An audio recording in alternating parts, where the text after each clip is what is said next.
Nous allons prier. Saint-Père,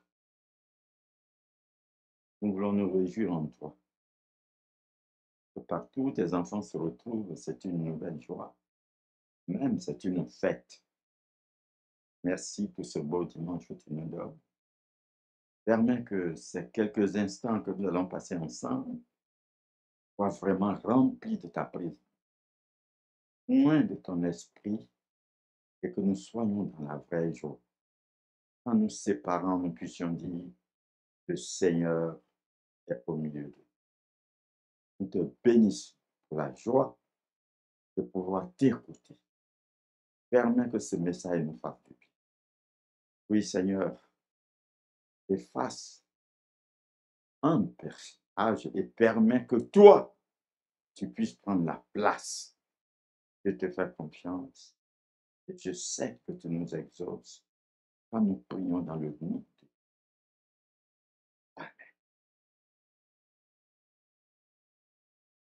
Mes amis, c'est une nouvelle joie pour moi ce matin. Pouvoir vraiment être là et de partager la parole de Dieu avec vous. Ça va? Vous m'entendez, hein? Si on ne m'entend pas, on lève la main un peu et puis je saurai. Ah, ça c'est gentil. Ah, merci pour ces cadeaux. Que Dieu te bénisse. En réalité, depuis le 3 novembre, ma femme et moi, nous devions être en Côte d'Ivoire. Puis, à notre grande surprise, le Seigneur a changé les choses.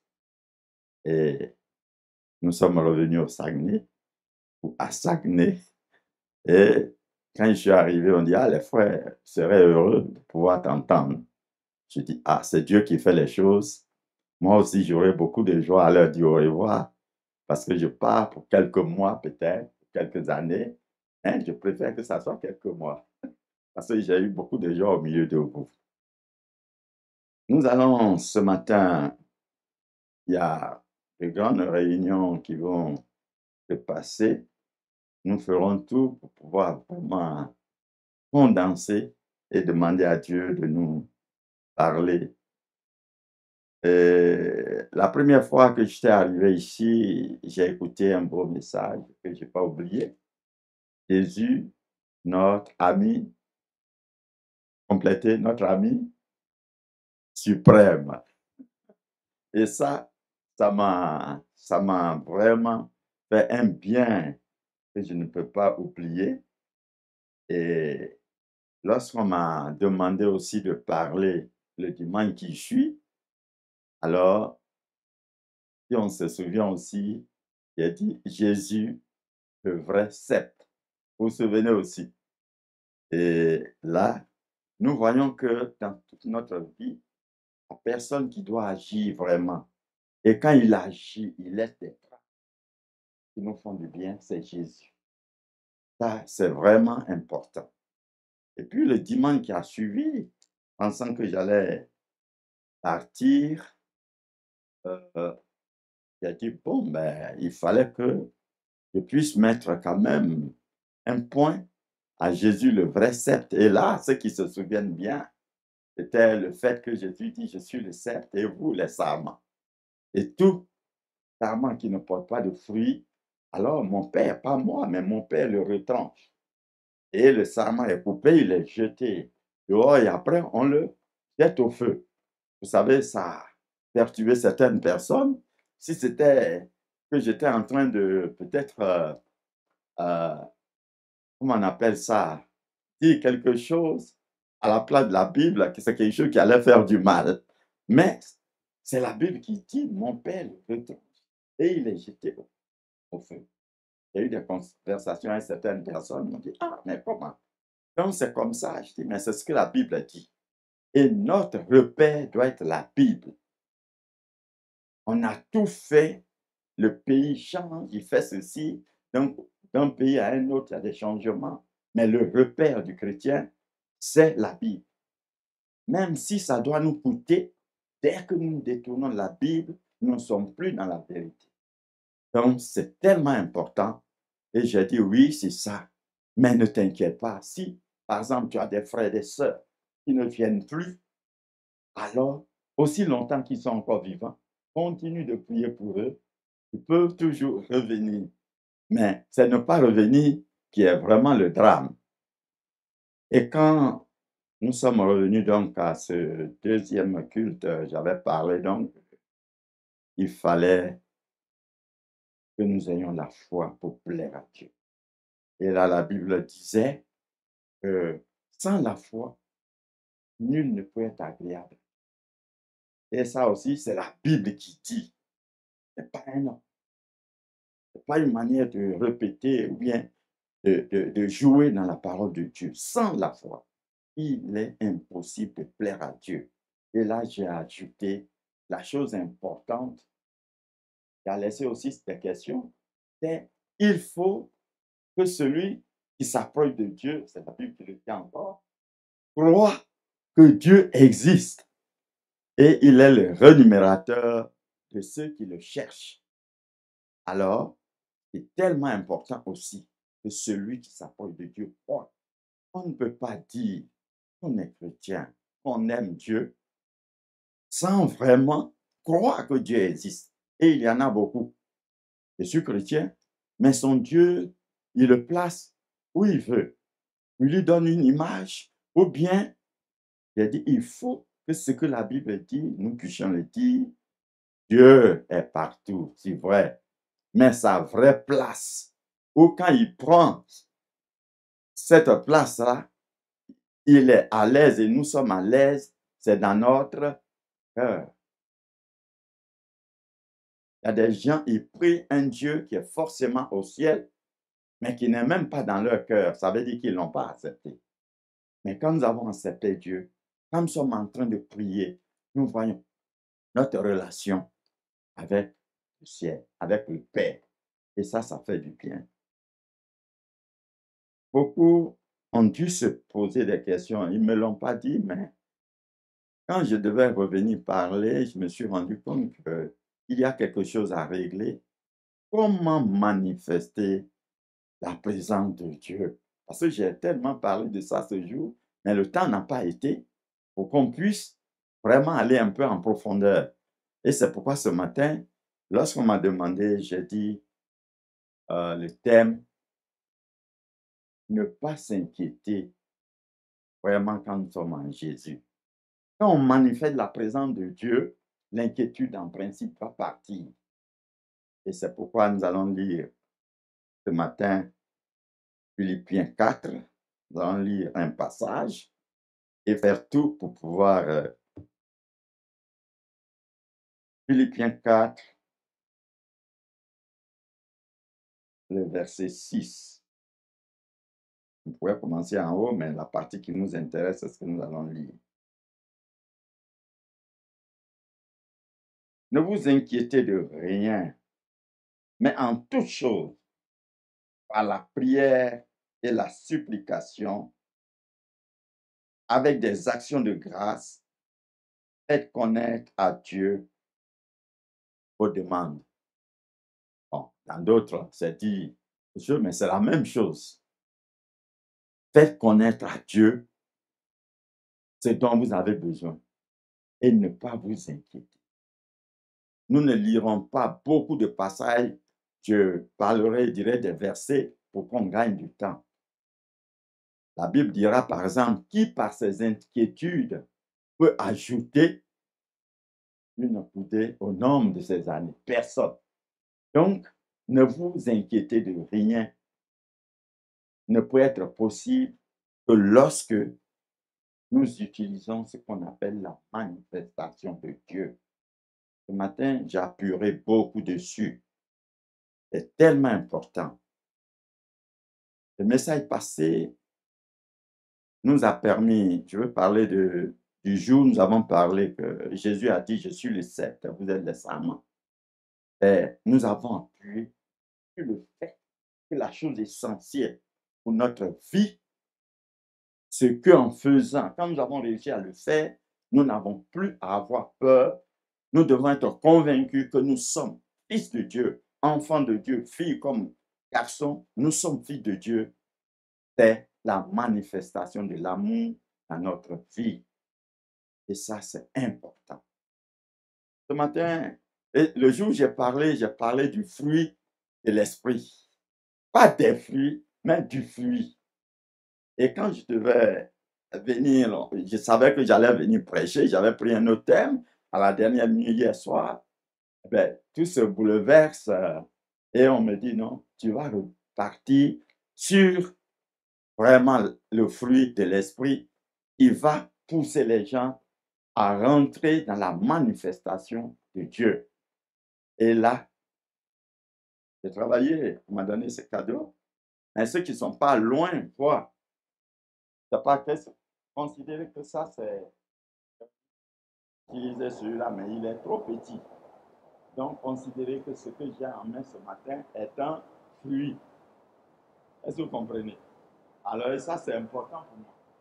Considérez que c'est un fruit, un seul fruit, pas 1000 fruits. Ceux qui ne sont pas loin voient quand même le nom de ce fruit. Ce n'est pas une papaye. Ce n'est non plus pas une banane, mais c'est quoi?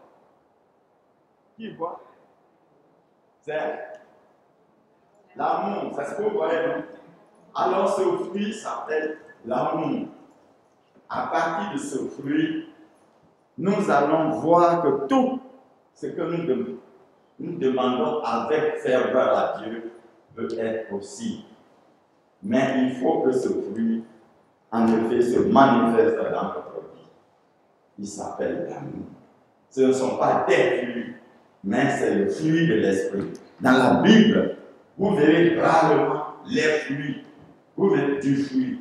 Si vous ne voyez pas du fruit, beaucoup de fruits, mais pas S. Du fruit partout. Mais ce fameux fruit, si joli, contient des quartiers. Et ce sont des quartiers qu'il faut retenir.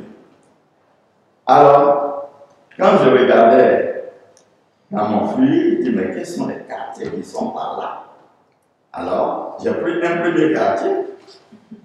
Il a sorti la joie. Mes amis, la première manifestation de l'amour, c'est la joie. C'est le quartier. Ce n'est pas le plus important forcément, mais celui qui est simple, visible.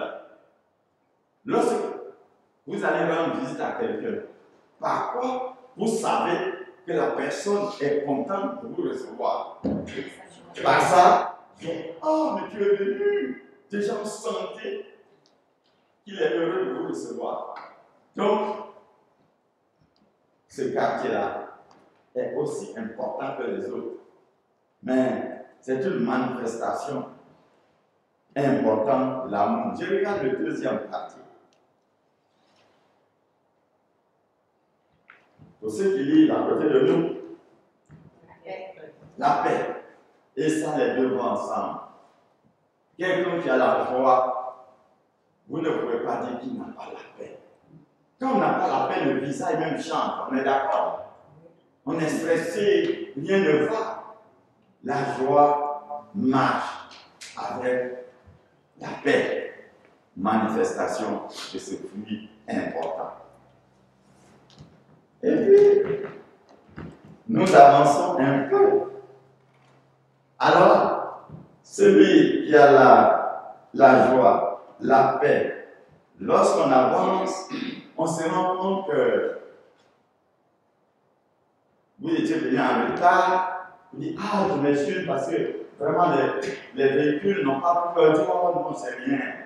Ils manifestent alors envers vous là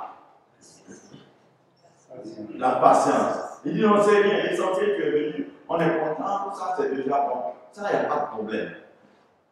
Et quand il n'est pas content au départ de vous dire, ah non, mais je t'attendais à tel là, et c'est maintenant que tu viens, et ceci, vous n'y sentez pas la joie. Il brûle votre paix, et ça ne va pas. La manifestation de l'amour se fait aussi par la patience. Comme ce ne sont pas les choses sur lesquelles nous devons venir. Mais nous nous rendons compte si ces choses sont en nous ou pas. Mais il faudrait que ces choses soient en nous pour que nous soyons capables de manifester la présence de Dieu. quelqu'un qui n'a pas la patience, vous voulez qu'il fasse quoi?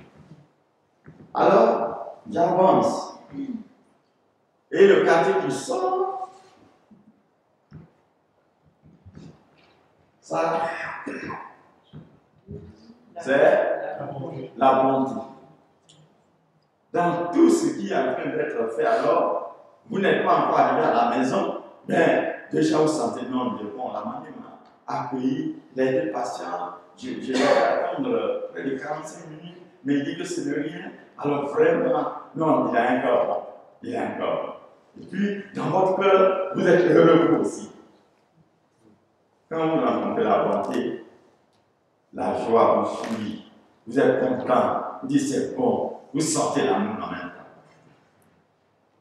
Et puis, on avance toujours. Le quartier qui suit, c'est un quartier qui ressemble aussi à la bonté, mais je ne sais pas, on l'a mis à part, parce que c'est aussi à part. C'est pas une petite, c'est la bienveillance. Les gens lui donnent beaucoup d'autres noms. Mais la bienveillance, c'est aussi une sorte de bonté. Mais une bonté tellement approfondie. Une bonté vraiment qui ne se manifeste que quand vous avez vraiment le fruit de l'esprit en vous. Parce que là, les personnes auxquelles vous devez faire des reproches, vous devez même, ils devaient passer par la punition et tout, mais vous êtes tellement bon. Certains l'appellent longanimité. Mais vous êtes tellement bon que vous êtes obligé de non, c'est rien, non, c'est pas la peine. Laissez. Hein? Ça, c'est la bienveillance. Tout se fait vraiment avec joie. Ça a plusieurs noms même que les gens nous donnent la bienveillance parce que c'est profond et c'est un peu plus que la bonté. Mes amis, les plus s'en vont. Le prochain qui arrive, la fidélité. Et là, oh, ce n'est pas forcément la fidélité dans le couple, mais la fidélité en toutes choses. Il y a des gens qui sont chrétiens, mais en dépit de tout, on n'est pas prêt même à leur faire confiance. N'est-ce pas vrai? Parce qu'ils ne sont pas fidèles dans les moindres choses qu'ils font. Or, le fruit de l'esprit produit la fidélité. Vous allez rendre compte que ceux au milieu de nous qui sont vraiment des enfants de Dieu, quand ils vont dans une réunion, que ça dans une réunion du monde, que font les gens? C'est eux qui choisissent, soit comme leur trésorier, leur responsable, et ceci, n'est-ce pas vrai? On va, non, on va choisir Gabriel parce que quoi? Ils ne disent pas tout, ils ne sont pas chrétiens, ils ne peuvent pas dire que c'est parce que Gabriel est chrétien. Mais en réalité, c'est parce qu'ils connaissent Gabriel comme chrétien, fidèle, et c'est pourquoi ils lui confient ça. Mes amis, si nous disons que nous sommes des enfants de Dieu, nous devons avoir cette tranche de l'amour, la fidélité. La fidélité nous pousse à ne pas abandonner nos communautés comme on veut. S'il y a des situations qui ne vont pas, on fait tout pour régler et ne pas dire, bon, mais je claque la porte. Ou bien un membre qui se comporte d'une manière, on est patient avec lui parce qu'on veut l'enlever vraiment du monde. J'y passe. Ben, celui qui suit. Aussi important, la douceur. Mais jamais, qui n'aime pas voir quelqu'un qui est doux, une femme qui est douce, un responsable qui est doux. Quand on s'approche de lui, on n'a pas peur. Hein? Mais combien de responsables, quand les autres arrivent, on commence, il arrive encore. Mes amis, si nous sommes chrétiens, responsables, la bienveillance doit marcher avec la douceur. Et c'est important. Il y a un fruit de l'esprit qu'il faut porter pour la gloire de Dieu. Mes amis, lorsqu'on va vers le fin, la dernière tranche, je ne vais pas dire la tranche la plus importante, mais je vais dire la tranche la plus difficile, souvent à avaler. Quand vous y arrivez là, vous avez la capacité de manifester la présence de Dieu. De quoi je vais parler ce matin en peut-être 5 minutes, parce que c'est profond. C'est simple, mais c'est dur. Alors, le dernier quartier donc de notre gros fruit s'appelle, ça je veux que tout le monde dise, la maîtrise de soi. La maîtrise de soi. Ah, ça c'est important. Oui, peut-être qu'il y a des gens qui sont des maîtrisards au milieu de nous. Ils sont maîtrisards en sciences physiques, en géographie, en physique, chimie, en tout. Mais leur mot ça, s'ils n'ont pas ça, c'est qu'ils ont des zéros devant Dieu. La maîtrise de soi. Après beaucoup d'études, quand je reflète dit Seigneur, on a ça, on a fait des on a ceci, mais je t'en prie, donne-moi la maîtrise de soi. Vous n'avez pas, même si vous êtes un grand responsable, vous avez une faiblesse qui vous suit partout. Oh, non, mais je t'aime. Et puis tout mais que Dieu nous aide à nous rendre compte que hier, aujourd'hui et demain, c'est la chose qu'il faut avoir. Quand vous l'avez, vous êtes à un niveau, vous êtes capable d'écouter le message que j'ai ce matin pour vous. La maîtrise de soi. On parle de lâcher prise, on parle de tout. Mais son nom que la Bible donne s'appelle la maîtrise de soi. Il y a des gens, quand ils rentrent en colère, on a du mal à les avoir, on a du mal à les calmer. Eux-mêmes ont du mal à se calmer. Et c'est quand tout est gâté, tout est bousculé, bouleversé. Ah, je n'aurais pas dû faire. Mais pourquoi tu fais? Vraiment, demandons à Dieu de nous donner la maîtrise de soi. Et je voulais vous demander à chacun de vous, en cet instant, nous allons prendre 3 minutes, où chacun va demander cela à Dieu. Ce quartier-là dit Dieu, tu connais mon cœur, tu me connais. Donne-moi.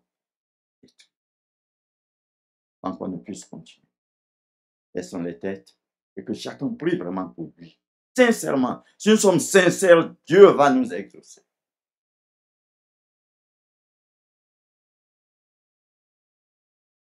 Je te demande de nous aider à produire ce fruit de l'esprit avec tous ces quartiers. Oui, l'amour. Mais Seigneur, le quartier qui est la maîtrise de soi, dans lequel notre attachement à toi sera douteux. Donne-nous ce matin la maîtrise de nous-mêmes, pour que ta gloire éclate dans nos vies. Merci Seigneur. Pendant que nous prions, Seigneur, tu connais ceux du milieu de nous qui reconnaissent qu'ils n'ont pas cela. Seigneur, pendant que je prie qu'ils entendent le timbre de ma voix, délivre-les, Seigneur, de ce manque de maîtrise et permets qu'ils reçoivent maintenant la maîtrise de soi et qu'en sortant d'ici, ils disent, depuis ce message de l'autre jour, je fais mon possible pour me maîtriser dans tous les domaines. Fais cela pour nous ce matin, Seigneur. Ce sera une joie sans pareil pour notre vie. Merci de nous exaucer, puisque nous prions dans le nom de Jésus-Christ, notre Sauveur bien-aimé. Et tout le monde dit Amen. Mes amis, le texte que nous avons lu ce matin nous dit « Ne vous inquiétez de rien, mais en toute chose, par la prière et la supplication, avec des actions de grâce, faites connaître à Dieu vos besoins, vos demandes. » Aujourd'hui, ce qui peut différencier un chrétien d'un non-chrétien, c'est la manière dont nous abordons des situations. C'est la manière dont nous trouvons solution à nos problèmes. La seule manière qui nous différencie des non-croyants, c'est cela. Nous avons Dieu qui nous dit, ne vous inquiétez de rien. Eux, ils ont Dieu nature, Dieu de leur manière. Ils savent comment ce Dieu leur parle. Il faudrait que ce matin, en sortant d'ici, chacun soit capable de manifester la présence de Dieu dans tous ces moments de problème, dans toutes ces situations où il se sent mal à l'aise, dans tout ce qui peut vraiment le stresser, pour que Dieu se rende compte que nous lui faisons confiance. Nous savons tous que l'inquiétude, la peur, ce sont les ennemis de la foi. Et alors, que faire si les situations nous envahissent? Nous sommes dans ce monde où les problèmes seront toujours là aussi longtemps que nous serons sur terre. La Bible disait, et c'est le Seigneur qui a dit aux enfants d'Israël, ben, j'ai détruit tout, mais ce côté des Amalécites que j'ai laissé, c'est pour que vous appreniez la guerre, à vous battre. C'est pourquoi Dieu ne nous débarrasse pas de tous nos problèmes. Nous les aurons toujours, mais soyons capables de nous battre et de remporter la victoire. La seule manière de le faire, c'est la manifestation de Dieu en nous. Nous avons, prenons un exemple, nous avons un problème. Comme hier nuit, pendant que je travaillais sur mon texte, l'un de mes neveux qui se trouve à l'école biblique m'a appelé et il m'a dit, tonton, j'ai un problème, mais je veux parler de ça avec toi. D'ailleurs, depuis le vendredi, il m'avait dit qu'il devait parler avec moi. Je lui avais dit qu'on n'était pas là, mais le samedi soir, donc il appelle et il me dit, mais tu connais, je suis rentré, il me reste 2 ans plus tôt pour finir l'école biblique et ma fiancée et moi, nous sommes venus l'autre fois te voir pour dire qu'on a des projets déjà de mariage. Et les dieux s'aiment bien, ils aiment le Seigneur à ce que je crois. Mais il est rentré à l'école, il a encore 2 ans. Et il me dit, j'ai un problème parce que elle vient de me téléphoner pour me dire, ah ben, ses parents disent que fini 2 ans avant de nous marier là, et ils ne voient pas que tu es réellement prêt à avancer avec moi. Bon, au début, j'ai dit à mes parents, non, ça peut aller, mais moi-même, c'est elle qui dit ça. Je commence à croire que vraiment, je ne suis pas convaincu et je veux quitter la relation. Pourtant, c'est des jeunes qui s'aimaient, la manière dont je les ai vus et tout.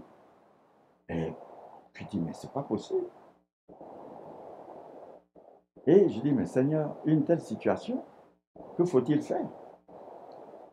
Heureusement que j'avais réglé ça 2 ou 3 fois déjà. Et je lui ai dit, jeune homme, c'est ton grand-père qui te parle. Tu m'écoutes, dis oui. Je dis, c'est la Bible qui peut résoudre ce problème. Je lui ai dit, tu as ta Bible devant toi, tu es à l'école biblique, oui. Ben, prends donc 1 Thessaloniciens 5. Pendant que je parle, il faut prendre. Dis d'accord. Il fouille sa Bible. 1 Thessaloniciens donc 5. Je lui ai dit le verset 17 et 18. Alors,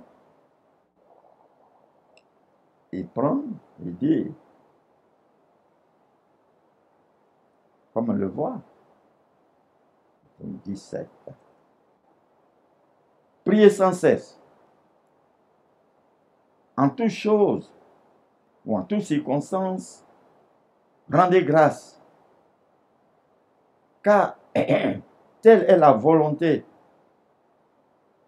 de Dieu en Jésus-Christ pour nous. En toutes choses, rendez grâce. Rendez grâce, ça veut dire, dites merci. Je lui ai dit, ah, c'est pas moi qui l'écris, mais c'est la Bible qui dit. Rendez grâce à Dieu en toutes choses, car c'est la volonté de Dieu pour nous en Jésus-Christ. Je lui ai dit, tu me donnes son téléphone, après je l'appellerai, mais je continuerai de prier aussi pour toi. Il dit, papa, elle a changé son WhatsApp. Donc, je n'ai plus ce numéro. J'ai dit, c'est très bon.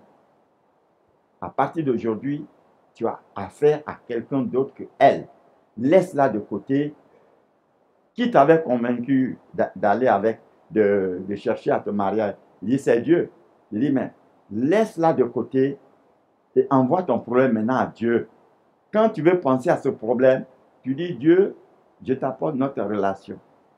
C'est tout. C'est toi que je regarde. J'ai les yeux fixés sur toi. Elle est humaine. Toi, tu es Dieu. Il dit, tu m'entends, ça te fait mal, je le sais, mais c'est la solution. Il n'y en a pas d'autre. Si tu cherches d'autres, tu seras stressé, tu ne vas pas bien faire tes études. Est-ce que c'est clair? Il m'a dit oui. Et nous avons raccroché. La prochaine fois que je vais venir, plus tard, dans combien de temps, mais je viendrai vous donner le résultat. Parce qu'avant ça, il y a eu un autre. Il y a maintenant près de 10 ans, des jeunes que j'encadrais. Ben, pour lui, c'était très sérieux. C'est un jeune sur qui on comptait, comme les responsables, les jeunes responsables que vous avez ici. Et puis, très bouillant. Et au moment où il restait 3 mois pour se marier, sa fiancée quitte les liens et dit non, que vraiment, elle n'est plus pour ça. Ben, il est venu dans mon bureau pour me parler. Je n'avais pas encore réglé ça une fois. Et puis il m'a dit, ah voilà la situation que j'ai. On devait aller à tel camp, mais je ne suis plus prêt vraiment à aller. Parce que ça me bouleverse. Ça me bouleverse. Avec tout ce temps, hein, nous avons prié ensemble, ça me bouleverse. Je lui ai dit, je te comprends. Nous allons prier, et puis on va parler. Nous nous sommes mis à prier, et je disais à Dieu, mais Seigneur, qu'est-ce que je peux dire à ce jeune? C'est dur, je connais ce que ça veut dire. Quand c'est des grandes personnes qui ont 30, 40 ans, c'est autre. Mais ce jeune homme, avec tout ce qu'ils ont en commun, qu'est-ce qu'il faut lui dire? Fais quelque chose pour moi, il compte sur moi comme je compte sur toi. On dit Amen, il dit prends Thessaloniciens 5, le verset 17 et 18. Le même chose qu'il vient de lire. Il dit, bon, la Bible dit de prier sans cesse. La situation que tu vis est une situation de prière. Mais la chose importante que j'ai du mal à te dire, c'est que Dieu veut qu'on dise merci parce que ta camarade veut te quitter. J'ai du mal à te dire, mais je suis obligé de te le dire. On va dire merci à Dieu. C'est lui qui fait toutes choses. Est-ce que tu me comprends? Il me regarde, les yeux hagards, comme s'il n'était pas là. Il dit, mais écoute, mon jeune, est-ce que tu me comprends? Oui, pourtant, je te comprends, mais tu comprends aussi. J'ai dit, oui, mais si c'était moi. Mais c'est Dieu, c'est pas moi. Il dit de dire merci à Dieu en toutes choses, toutes circonstances. Il n'a pas dit en de bonnes circonstances, comme nous avons l'habitude de le dire. Et ce verset, je veux que nous le prenions au sérieux. C'est ça qui est la base de la manifestation de Dieu qui produit des fruits. Dis merci à Dieu en toutes choses. Quand tout va bien, quand tu as augmenté, quand tes affaires marchent, sauter, dire mais Dieu, je sais que tu es à moi, c'est facile. Mais lorsque rien ne va plus, lorsque tu ne reconnais plus ton mari, lorsque ta femme a des comportements bizarres, mais quelle force vous dit merci à Dieu? parce que mon mari se comporte ceci, ou ma femme, voici ce qui se passe. Non. Et je lui ai dit, c'est ça. Et après quelques temps de silence, le Saint-Esprit l'a conduit. Et il s'est mis à genoux. Moi, je suis parti à côté de lui à genoux. Et nous sommes mis à dire merci à Dieu. Et on dit le nom de la fille. Seigneur, merci d'avoir permis que vraiment Zadie reçoive ce choc. Tu n'étais pas absent quand il recevait. Mais tu vois aussi ce que Madeleine a dit. Toi, tu étais là aussi quand elle décidait ça. Mais nous te remercions. Parce que la solution, c'est toi. Ce n'est pas ailleurs. Merci pour cette situation. Nous avons prié un instant. Et on a dit Amen. Je dis surtout, continue de prier. Le camp des jeunes où on doit aller, c'est encore dans 1 mois. Donc, Dieu peut faire des choses. Oui, peut te donner la force d'y aller. Parce que tu fais partie des jeunes, ceux qui nous comptent. Oui, on s'est séparés. Je continue de prier 2 ou 3 fois. J'ai dit, je pense que Dieu m'a entendu. Puis j'ai laissé. 2 semaines et demie, pour ne pas dire 3 semaines plus tard, il vient me dire, mais écoute, Madeleine vient de m'écrire. Elle dit qu'elle s'est trompée et que vraiment c'est le diable qui l'avait guidée dans ça, mais qu'elle revient dans la situation. Elle disait avec beaucoup de joie, donc je suis tellement content. Gloire à Dieu, mes amis. Ce que Dieu peut faire. Et c'est cela. Une autre personne, sa mère, plutôt son père, était très malade. Et là, les gens semblaient dire qu'il n'y a pas d'espoir. C'est seul Dieu peut faire quelque chose. Quand j'ai entendu ce côté, j'ai dit, tu es troublé. Oui, mais bien. Voilà ce que la Bible dit. On va dire merci à Dieu. Quand ton père tombait malade, Dieu n'était pas absent. Les mots arrivent souvent, mais ce n'est pas derrière Dieu. Donc ce qui nous arrive, ne pensons pas, c'est le diable qui m'attaque. Mais vous pensez que si vous êtes vraiment un enfant de Dieu, quand le diable vous attaque, Dieu était où? Lui qui dit, je suis avec vous jusqu'à la fin du monde. Il était où? Il était là. Le diable est un agent aussi pour Dieu de pouvoir voir de près. C'est important. Souvent, on pense que les policiers sont mauvais. Et non, c'est des agents de l'État pour punir ceux qui se comportent mal. Dieu passe par le diable souvent pour nous ramener à l'ordre. Donc, je lui ai dit, ma chère, Dieu était là. Quand ton père tombait malade, viens, nous allons prier. Dites merci à Dieu en toutes choses. Et alors, nous sommes mis à prier. Et ça, ma femme est témoin. Cette dame-là, 2 semaines, non seulement son père est rétabli, mais 2 mois plus tard, il est venu dans notre village pour pouvoir voir sa fille. Et nous l'avons vu de nos yeux.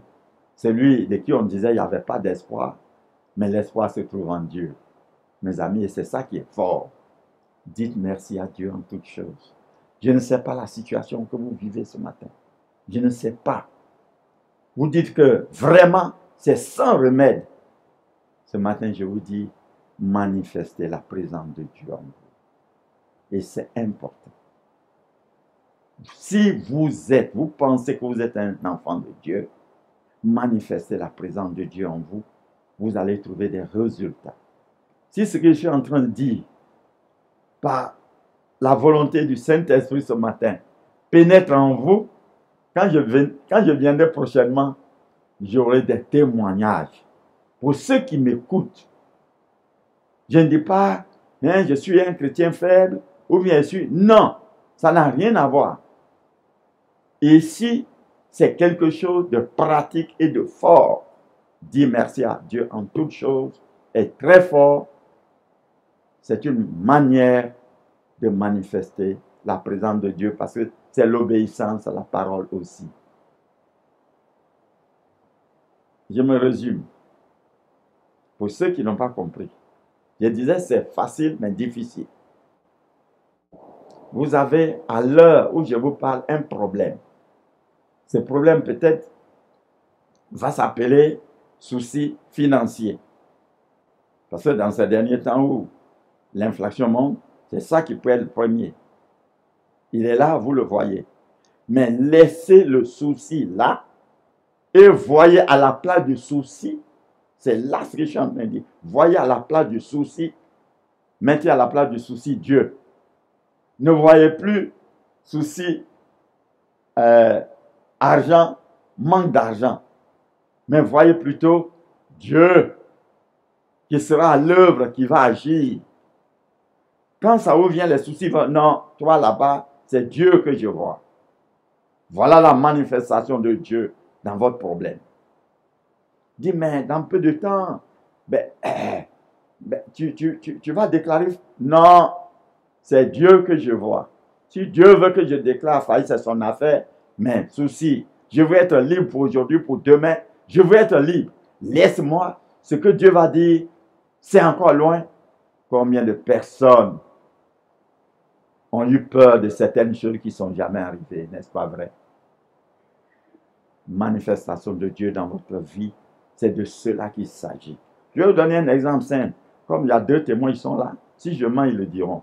J'arrive ici, au pays d'abord, j'avais un problème un peu de cœur, un peu. Les gens qui m'ont examiné ont dit que non, mais au niveau de mon cœur, on a l'impression que quand le cœur travaille, il y a échappement d'air. Bon, moi, je ne sais pas. Quand ils m'ont vu dans leur radio, c'est ce qu'ils ont dit. Ils m'ont donné des produits. J'ai pris ça pendant 1 mois. Ils m'ont dit de venir les voir. J'arrive, ils disent encore de continuer à les prendre. En toute honnêteté, je n'aime pas trop les médicaments. Chez nous, là-bas, ce n'est pas que les médicaments chez nous sont mauvais, mais ça peut aussi détruire. Et puis, quand je l'ai fait 2 mois après, je pensais qu'ils allaient me prendre maintenant pour refaire. Ils n'ont pas fait. Je suis parti au village. Et du village, je suis parti à une rencontre de prière. Et à cette rencontre, le dirigeant a dit, il faut que à l'heure de maintenant, nous puissions, pour la période là, on prie pour nous-mêmes, pour notre santé, pour tout. On était en jeûne et prière de près de 3 jours. Et puis, je me suis levé, je me savais malade, et puis je me suis mis à prier, dit Seigneur, tu es celui qui guérit, toute chose t'appartient. On a prié, à un moment donné, j'ai senti, Dieu me dit que tu es guéri. Senti dans mon âme que je suis guéri. Seigneur, merci parce que tu dis que je suis guéri. Je me réjouis pour ça. Et puis, on finit la prière, je vais au village. J'ai dit, quand nous avons prié, Dieu m'a dit, je suis guéri. J'ai senti ça dans mon âme. Mais on m'a dit de revenir faire, comment on appelle, le bilan plus tard, c'est-à-dire le contrôle. Bon, mais je n'ai pas eu le temps. Et puis, comme je savais que je devais venir au Canada, ici, le contrôle serait plus intéressant que là-bas. Donc, j'ai attendu 6 mois. Quand nous sommes arrivés dernièrement, j'ai dit à mes enfants, bon, mais j'avais un contrôle à faire. Alors, je voulais vraiment être convaincu que tout va bien. Bon, j'ai soufflé un peu, il y avait tout ça. Ils ont tout fait pour m'amener dans comment on appelle ça? Dans une clinique d'abord privée. Et puis, dans la clinique privée, bon, les gens ont mis des appareils sur moi. Et puis, rapidement, la dame est venue me dire, mais écoutez, mais le battement de votre cœur, là, n'est pas normal. Je dis, c'est comment ça commence? Dieu me dit, je suis guéri, on dit que mon battement n'est pas normal. Puis il dit, bon, mais madame, qu'est-ce que vous allez faire? Il dit, non, on va vous envoyer en urgence. L'homme qui est guéri par Dieu, il s'en va en urgence? Mais alors, vous savez, ça donne des doutes, là, vous comprenez? Mais je dis, oui, on va aller. Et le même jour, nous sommes partis en urgence. En urgence, c'est la première fois que je voyais ça. Ils ont mis tous les appareils sur moi. Alors là, du premier jour, je suis rentré jusqu'au 3e jour. Les appareils étaient sur moi, étaient dans leur maison. Et vous comprenez? On voyait le battement de mon cœur, on trouvait ceci. Et puis les gens arrivent, ils me disent maintenant, bon, le 2e jour, il dit, bon, mais écoute, on va t'emmener chez le cardiologue vraiment en haut. Mais ce qu'on voulait te demander, est-ce que si quelque chose, parce que est-ce qu'il faut, vous voulez qu'on vous réanime ou pas? Bon, c'est des questions en Afrique, on ne pose pas pour nous. Il dit, mais ça veut dire quoi? Quelqu'un vient à l'hôpital, c'est pour être en bonne santé, c'est pour guérir. J'appelle ma fille et dit, mais ça, c'est quel langage là ici? Il dit, non, chez nous ici, il y a des gens, d'ici quelque chose m'arrive, c'est pas la peine de me réanimer. Il dit, ah bon, il y a des gens qui bon, mais moi, si quelque chose arrive, il faut me réanimer. Je n'ai pas fini l'œuvre de Dieu encore. Et puis, bon, vous savez, il y a quand on s'en va à ce niveau-là, c'est beaucoup parti là. C'est loin quand on est en train de vous parler de... Je suis parti à la médecine nucléaire. Vous comprenez? Passer des scanners près de deux, 3 fois. Mais la chose importante, j'ai fait la manifestation. Ils sont là témoins. Quand ils arrivent, je suis calme. Je ne suis pas troublé. Parce que je dis, cette histoire, d'autres choses se trouvent là, les soucis sont là. Mais il y a quelqu'un qui est là, qui est plus fort. Quand on doit m'amener, dit Jésus, on s'en va, non? Et puis je sens que lui et moi, on est en train de partir. C'est Jésus que je vois. Je ne voyais pas, on va t'opérer, on va ceci. Je ne voyais que ça. Mes amis, le 3e jour, non, la 3e nuit, j'ai fait 3 nuits, le 4e jour donc, le cardiologue arrive. Il dit, mais ton cœur est très fort. Mon cœur est fort? Il dit, oui, ah bon? Bon, d'accord, alors comment ça va se faire? Bon, mais quand on sera l'après-midi, on va essayer de revoir bien, pour voir. Ils viennent, ils revoient. Mon cœur est fort. Bon, mais qu'est-ce que vous me donnez comme médicament? Rien. Je quitte l'hôpital. Mes filles sont là, ma femme est là pour témoigner. Et depuis ce moment, ils ne m'ont pas donné un seul médicament. Et vous voyez que je me porte comme vous voyez. La manifestation de la présence de Dieu. Vous mettez Dieu à la place du problème. Dieu prend le problème. Quand votre souci doit venir, ah, mais comme on m'a parlé de réanimer, non, c'est Dieu qui fait les choses. Quand il veut t'envoyer derrière, tu dis non, tu mets Dieu à la place. Ton problème que tu as ce matin, mets Dieu à sa place. Et d'ici 1 mois, d'ici 2 jours, d'ici la semaine prochaine, ça va disparaître. Tu viendras rendre témoignage ici. Tu es venu ce matin pour parler de la manifestation de Dieu dans la vie des enfants de Dieu que vous êtes. Vous n'avez pas le droit de continuer de vous lamenter, de vous soucier, alors que Dieu est en vous. Vous manifestez l'amour. Vous êtes les personnes vraiment que Dieu a sauvées. Dieu prend plaisir à nous. Nous sommes les enfants de Dieu 100%. Notre manière de faire doit être différente de ceux qui ne croient pas. Vous avez une maladie en vous, mettez ça dans la main de Dieu. Mais quand il commence à faire, oui, je ne dis pas que vous ne serez plus malade, mais c'est Dieu qui sera celui qui règle vos affaires. Mes amis, si nous manifestons la présence de Dieu dans notre vie, nous ne serons pas déçus le fait d'être chrétien.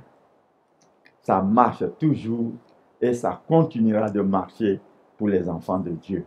Et je voulais sincèrement vous dire que j'ai été heureux de passer du temps avec vous. Tout le temps que j'ai passé avec vous, ça fait maintenant la 3e ou 4e fois, je suis heureux. Mais je voulais vraiment que ça soit une symphonie achevée.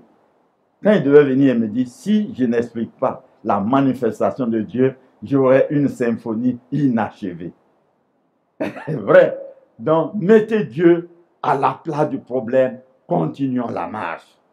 Dieu va nous aider à chaque moment de notre vie. Que Dieu vous bénisse. Nous allons prier. Seigneur, c'est toi Dieu.